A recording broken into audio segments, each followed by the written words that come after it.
என்னங்க யாரோ ஒருத்தர் தனிமையில உட்காந்துருக்கிற மாரி ஒரு இமேஜ் தெரியுதா? இதுதாங்க பொறுமை. பொறுமைனா வெறும் வெயிட் பண்றது இல்ல. அது கோவத்த கட்டுப்படுத்துறது ஆயுதம். வாழ்க்கையில ஜெயிக்கிற சீக்ரெட்டும் அதுதான். பொறுமைனா என்ன?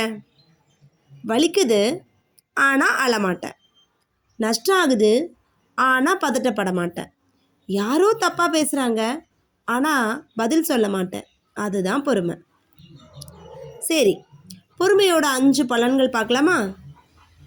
நல்லா தெரிஞ்சுக்கோங்க. பெரிய விஷயம் கிடைக்கும் விதை முளைக்க டைம் ஆகும். அதுக்குள்ளே தோண்டி பார்த்தா செடி வராது. நம்ம கனவும் அப்படிதான். பொறுமையாக இருக்கணும் வளர்ச்சி அடைத்தண்டையும். பொறுமையாக இருக்கும்போது தான் வளர்ச்சி அதிகமாகும். நம்பர் 2, எதிரி கூட நண்பனாவான். கோவப்பட்டு பேசினா 10 பேர் எதிரி ஆவாங்க. ஆனால் பொறுமையாக இருந்தால் 10 எதிரியும் ஒரு நாள் மரியாதை கொடுப்பாங்க. சரிங்களா? பொறுமையாக இருப்பீங்களா? 3வது பாருங்க, சரியான முடிவு வரும். அவசரத்தில் எடுக்கிற முடிவு 90% தப்பாக தாங்க போகும். கொஞ்சம் பொறுத்தா நல்லா பார்த்தீங்க அப்படின்னா மூளை நல்லா தெளிவாக யோசிக்கும். எத்தனை பேர் சொல்கிறீங்க உண்மை அப்படின்னு சொல்லி. அடுத்து 4வது பார்த்தீங்கன்னா மன அமைதி. பொறுமையாக இருக்கிறவன் மனசில் புயல் வந்தாலும் அமைதி இருக்கும். சரிங்களா? அதுதான் உண்மையான பணக்காரன். கடவுளோட சோதனை என்ன தெரியுமா? நமக்கு பெருசாக கொடுக்கறதுக்கு முன்னாடி கடவுள் பொறுமையாக அப்படி டெஸ்ட் பண்ணிக்கிட்டே இருப்பாராம். பாஸ் ஆனால் ப்ரைஸ் பெருசாக இருக்கும். சரியா?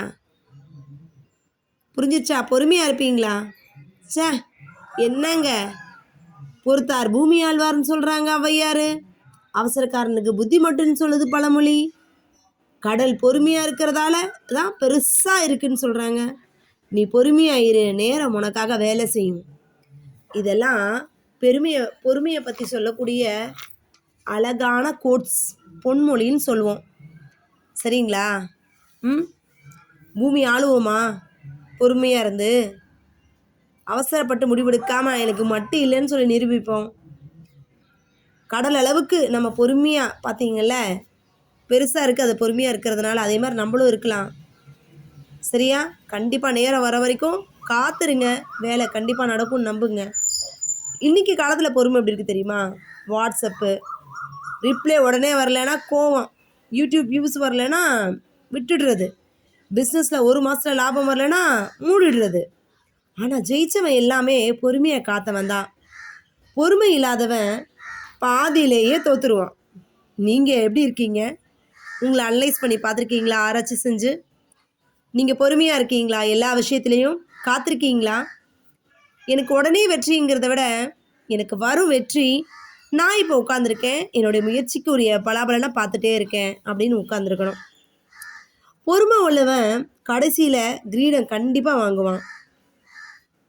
கல் உடைய பொறுமையாக தண்ணி சேர்த்தா போதும். சரிங்களா? பொறுமையாக இருக்கீங்களா? அழகான இந்த பொறுமையை பற்றி திருக்குறளில் கூட நிறைய அழகாக வள்ளுவ பெருந்தகை சொல்லியிருக்காரு. அது என்னன்னு கருத்தை பார்த்து கமெண்ட்டில் போடுங்க மறக்காமல். சரியா?